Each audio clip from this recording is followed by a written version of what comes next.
Good morning, my brothers and sisters. Welcome to episode number 14 in the book of John. Today is the Lord saw me and I didn't know it. So yesterday, Andrew brought his brother Simon to Jesus, and Jesus looked at him and suddenly said, "You're Peter, you're the rock." And we've talked about the audacity of the naming rights. Today's story is even more audacious, more in your face. This is from John chapter 1. We're going to start in verse 43. The next day, Jesus decided to go to Galilee. He found Philip and said to him, "Follow me."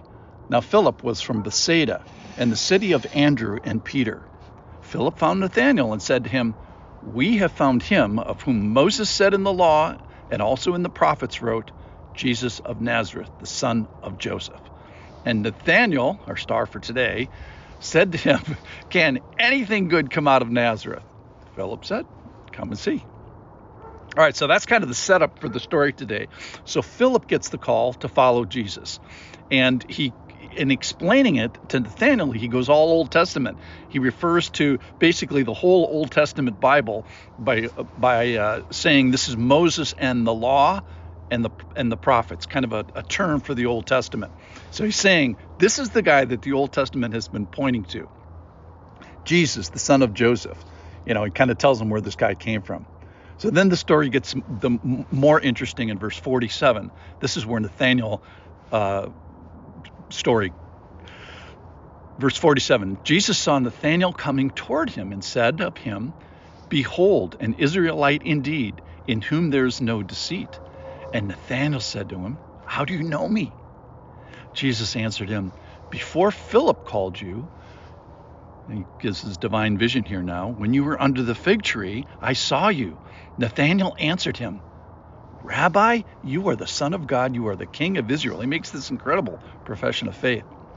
Jesus answered him, "Because I said to you, I saw you under the fig tree, do you believe?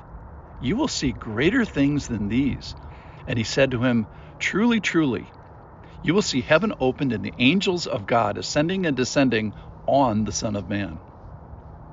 So Jesus declares this bit of spiritual insight, supernatural knowledge of his location. I saw you under the fig tree. And also there's something else about what was going on under the fig tree. Was Nathanael, it doesn't specifically say, so we can only speculate. But what was Nathanael doing? Was he thinking about the Messiah? Was he praying to the Messiah? He's proclaimed as an Israelite indeed, in whom there's no deceit. Jesus says, I saw your physical location, but I also saw other stuff. I saw your motivations. I saw your thoughts, your intents, your distractions. I saw you in a place and a time in some sort of a spiritual posture. This Israelite is a positive term for a follower of God. And there's no deceit. Now, Jacob, Old Testament guy, was known, Jacob means deceiver. He was known as a deceiver. And here, Nathanael truly seeks. Did he pray, "Show me your ways, Lord, show me your glory"? So I think he's saying, don't let today go by without revealing yourself to me. I think that may be what Nathanael was saying. All right, Nathanael proclaims Jesus as Rabbi and Son of God.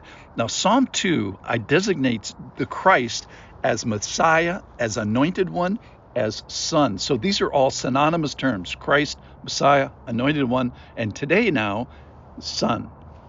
So Nathanael is confessing and believing that Jesus is the Christ. This has been a little bit of a theme through John chapter 1 so far here. So remember, Christ is the office or the role that he occupies. What he's saying is, the one we've been waiting for, we don't have to wait anymore because he's here. The promised one is present. It's like all that stuff in the Old Testament. Now we turn the page in the New Testament. So I've gone from waiting, which is what they've been doing for thousands of years, to now we're witnessing of this. We're watching it. So this anticipation has finally become actualization. It's a mind shift of one who was to come and now to one who is here. You are King of Israel. Another reference to the Messiah.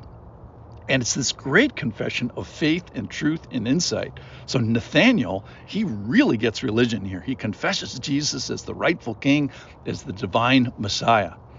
Now, Jesus refers to, at the end of the story, Jacob's ladder. That's from Genesis chapter 28. Jacob has a dream. He sees this ladder and he sees angels descending and descending on it. And here he says, I am the ladder. I am the communication. I am the conduit device from heaven to earth. So he gives earthly access to this divine realm. So the angels and the communications are sent and ascend and descend on me. I am the ladder, is what Jesus is saying. I am this access point. So I have come essentially to bring heaven to earth. Jacob's response back in the Old Testament was, hey, Eureka, surely the Lord is in this place, and I didn't know it.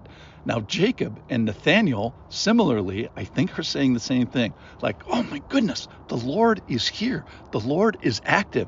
I see it now. I know it now.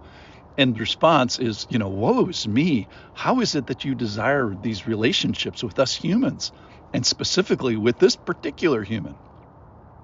So let me just draw some conclusions here today. What if we had a ladder up and down to heaven? What if we could communicate up and down? And like Nathaniel, what if God saw us? What if he saw our thoughts and our prayers going up and down to heaven? What would he see with no filters, no barriers, no boundaries? What if God said, hey, I saw you this morning. I see you now. Would he see someone in right standing with God? Well, kind of course not. And like Nathaniel, it's like, oh, woe is me. Put a coal on my unclean lips. I am undone. You're the boss. I am clay, and you are Lord. So let's just back up and let's be the person who is found, maybe like Nathaniel, a person that's sincerely seeking God. Maybe we could ask God, hopefully like Nathaniel was asking, don't let a day go by without you revealing yourself to me. And maybe like Jacob, and probably like Nathaniel, I'm using Jacob's words here, maybe we can say at the end of the day, surely the Lord is in this place, and I didn't know it. Thanks for listening.